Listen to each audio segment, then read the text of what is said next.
Aqui o cheiro já é forte, porque os corpos foram encontrados em estado avançado de decomposição. Foram 12 dias que ficaram aqui nessa região.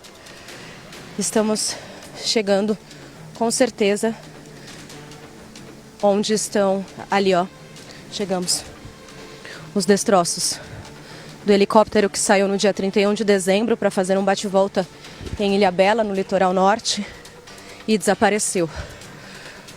Olha que cenário triste de destruição. A aeronave completamente retorcida, o banco do piloto quebrado, dobrado ao meio, toda a parte mecânica de controle completamente destruída.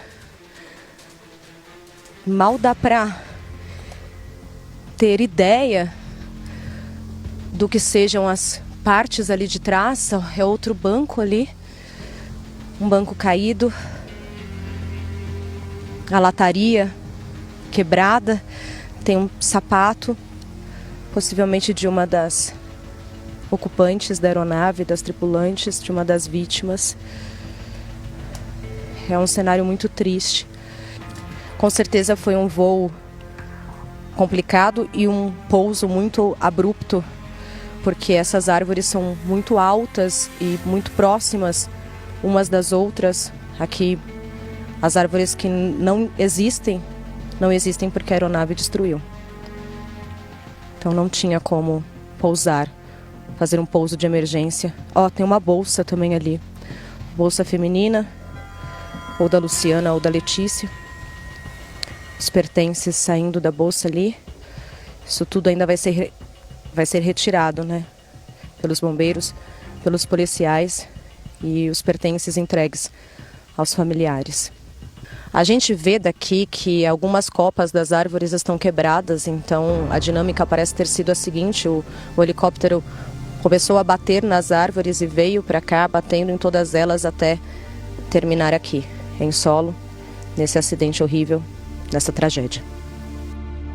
E esse é só um trecho do que a Fabiola enfrentou dentro da mata. Nós temos uma equipe completa, tá, gente? Nós somos com a equipe completa dentro da mata, enfrentar todas as adversidades enfrentadas pelas equipes de resgate que, em meio a essa forte chuva que toma conta da região ali de Paraibuna, enfrentaram para conseguir fazer a perícia, retirar os corpos e fazer aí o início do trabalho, inclusive para tentar retirar essa aeronave do local. Mas, gente, presta atenção em como ficou a aeronave.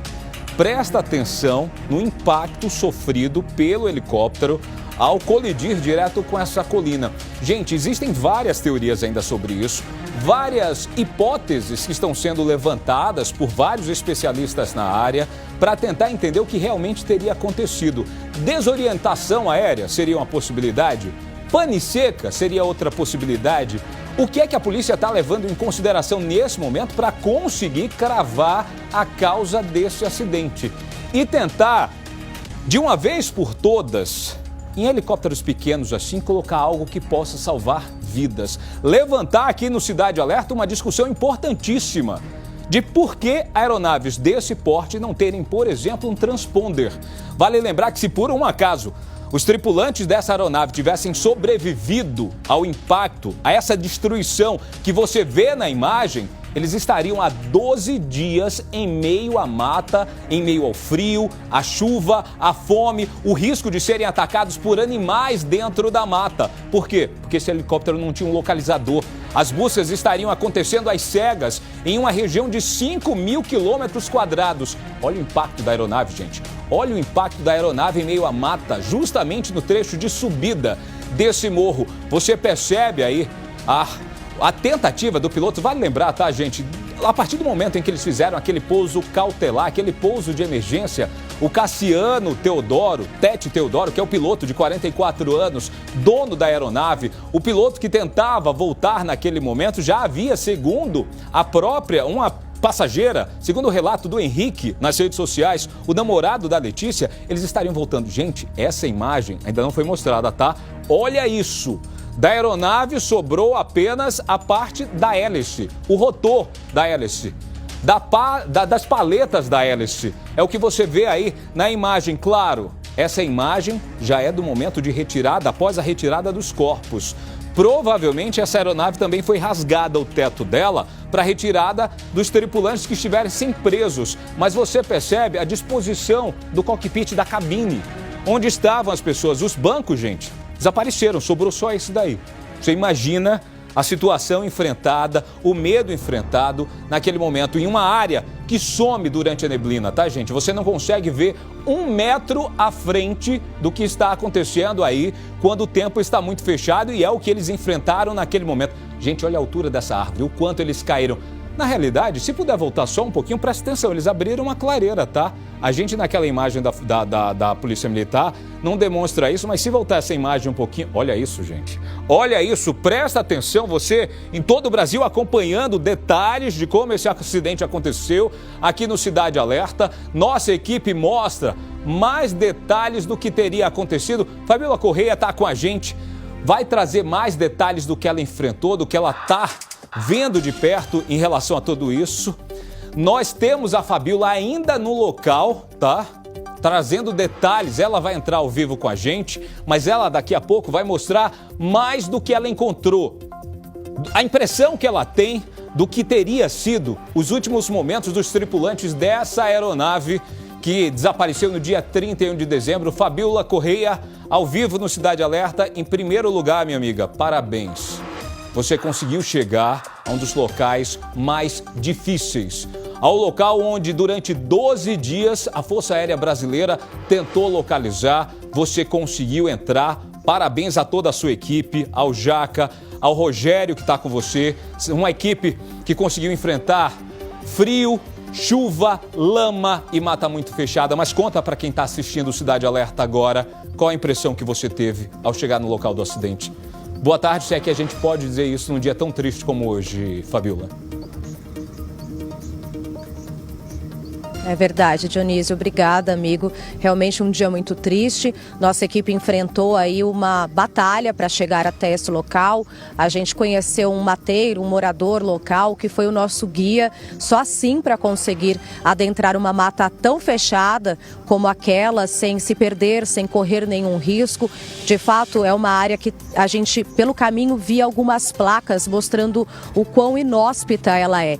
Então, havia uma placa, por exemplo, escrito remédios, mas mostrava ser muito distante dali essa localização de onde esses remédios poderiam ser encontrados, por exemplo, porque não há hospital, não há farmácia. Tinha uma outra placa também sugerindo ali que os animais silvestres estejam presentes e que a caça é proibida. Então, é uma área realmente muito complicada de se acessar. Foram horas de trilha, horas mesmo, assim, pelo menos 1h30, 2 horas de trilha de carro, né?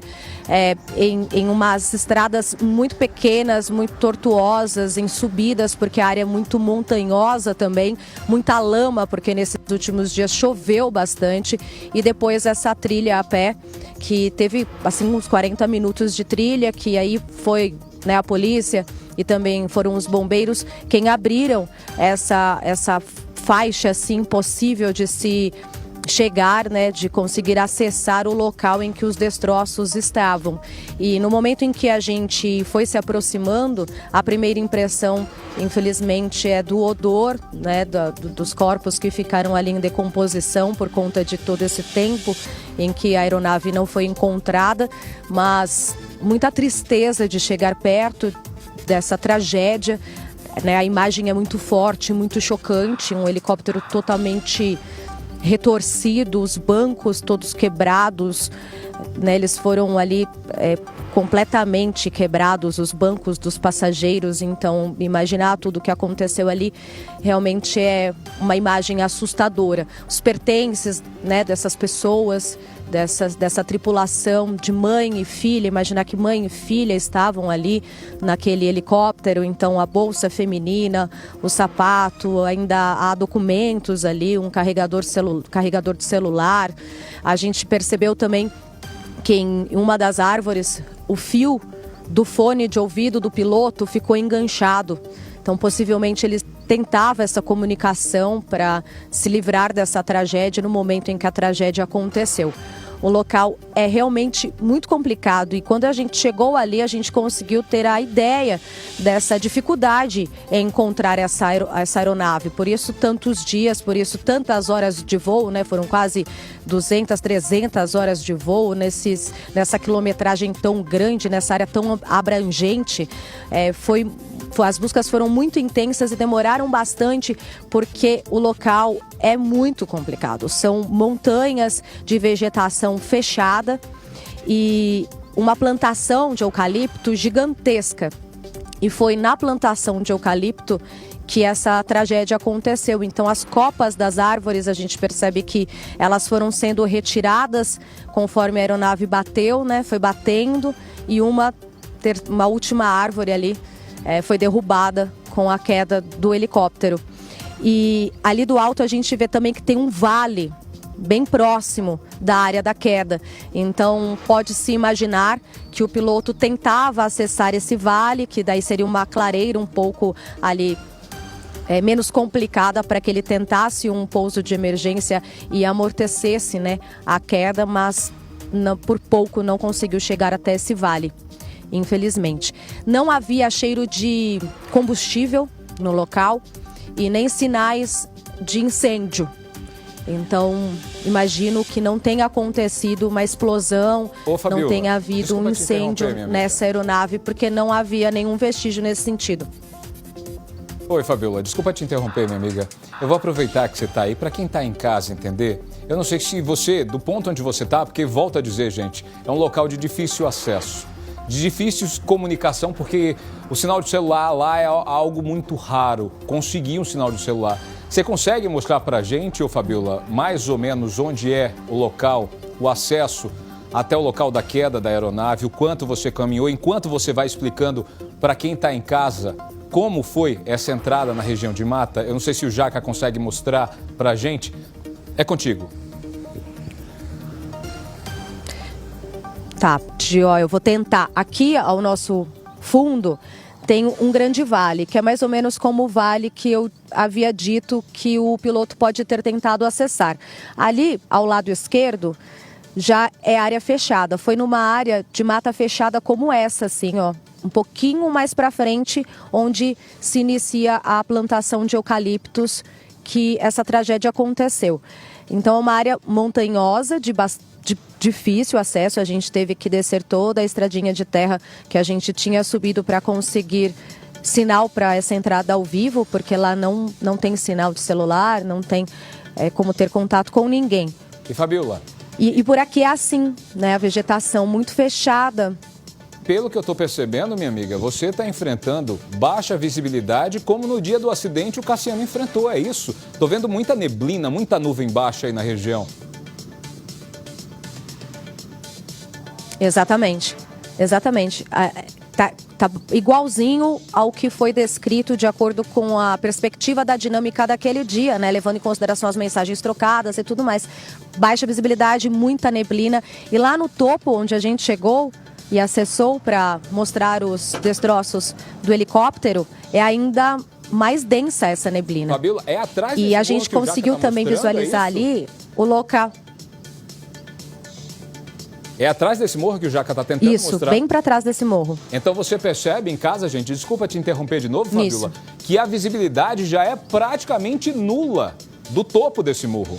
Então você percebe a dificuldade enfrentada pelo Cassiano, o medo enfrentado pela Letícia, pela Luciana, pelo Rafael, ao tentar se aproximar dessa região, no desespero deles em voltar a um local onde eles pudessem fazer um pouso de emergência. O segundo naquele dia. Então, Fabiola, é exatamente a cena enfrentada pelos 4 tripulantes no dia do acidente. Exatamente, Dionísio. E lá no alto é ainda pior. E quando a gente chegou lá, a gente percebeu uma área que provavelmente tenha sido aberta para o pouso dos helicópteros e dos aviões da FAB. Mas pouco foi usada para isso, porque na verdade nem as equipes de resgate conseguiram acessar por conta do mau tempo, né? Tanto que a retirada dos corpos prevista para ontem dessa maneira, com os helicópteros de resgate, não foi possível acontecer. E aí as equipes dormiram lá no local, então daí esse local que havia sido limpo para os pousos acabou virando ali um local de acampamento para as equipes da Polícia Militar e da Polícia Civil, além dos bombeiros, passarem a madrugada com barracas. A fogueira ainda estava apagando, porque choveu torrencialmente essa madrugada aqui em Paraibuna, então fez muito frio. Eles fizeram essa fogueira para se esquentar, para poder também preparar os alimentos, e passaram a madrugada toda ali. Pela manhã fizeram a retirada dos corpos. Houve sim, como você disse, essa necessidade de quebrar ali, fatiar o helicóptero, quebrar ainda mais a lataria, porque de acordo com o nosso guia que esteve com o Corpo de Bombeiros e com os carros do Instituto Médico Legal, porque foi ele quem ajudou também esses carros a chegarem até o local que chegamos, as pessoas estavam presas às ferragens, então foi uma retirada difícil dos corpos dessas vítimas. E que hoje essas vítimas saíram, portanto, pela trilha. Elas foram levadas pelas equipes, né? Os corpos foram levados pelas equipes pela trilha que a gente acessou. Então a gente na trilha encontrou, por exemplo, esses vestígios, pedaços do saco usado, né, pelo IML, das luvas da perícia. E depois dessa trilha, os corpos foram colocados nos carros do Instituto Médico Legal, que inclusive atolaram e tiveram que ser desatolados com um trator.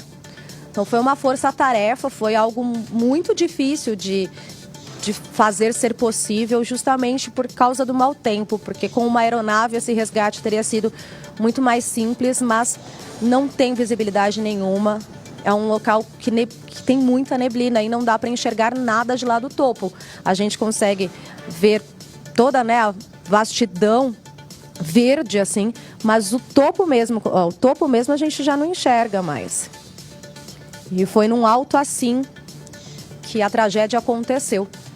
Então a gente conseguia mesmo imaginar que essa falta de visão ali, de visibilidade do que estava acontecendo, deve ter sido algo muito real e muito difícil para lidar, né, para o piloto lidar. E aí o pouso de emergência foi feito, a Letícia chegou a avisar o namorado, né, fazer esse último contato, mas o piloto fez também o contato com a torre de controle e acabou tentando novamente, e aí a tragédia aconteceu, infelizmente.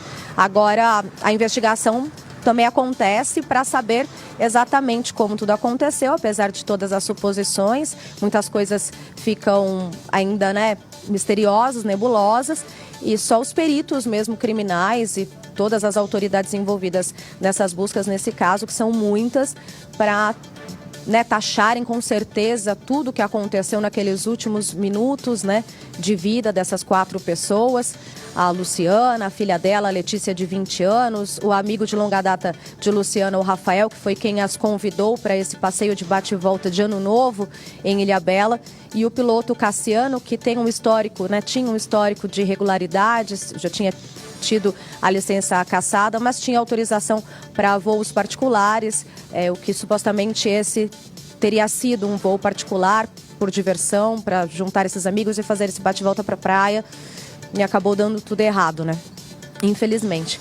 E a gente também foi percebendo que as equipes tiveram muita dificuldade para, além de fazer a trilha, né? De abrir aquela trilha, de marcar essa trilha para não se perder. Então a gente percebe as árvores todas marcadas com facão para que eles também não se perdessem. Fabiola, só para a gente conseguir entender a dificuldade disso tudo, quanto tempo você levou para chegar nesse local do acidente? Trilha reta mesmo, 20 minutos, 30 minutos para conseguir chegar próximo à clareira aberta onde os bombeiros dormiram? Quase 1 hora, foi quase 1 hora. Aí você porque a trilha, ela tá bem aberta. Pode falar. Mas ela tem muita subida, muita curvinha. Ela não é linha reta, não. É uma linha reta só e depois muito sinuosa. Aí você imagina, gente, que foi através desse caminho que o Corpo de Bombeiros conseguiu fazer a retirada dos corpos. Como não existia visibilidade, o risco de um novo acidente com as aeronaves que deveriam fazer essa retirada. Era muito evidente ali, era iminente um outro acidente. Caso se tentasse isso, todo esse trajeto feito pela Fabiola foi feito pelas equipes de resgate, Corpo de Bombeiros, Polícia Militar, peritos a pé, tanto para ir buscar os corpos quanto para retirar. Fabiola, daqui a pouco você volta com mais informações, porque além da Fabiola ao vivo com a gente, eu ainda tenho mais detalhes da Fabiola no local do acidente. Esta foi a apresentação do canal Criativo Duende. Compartilhe com todo mundo, inscreva-se no canal.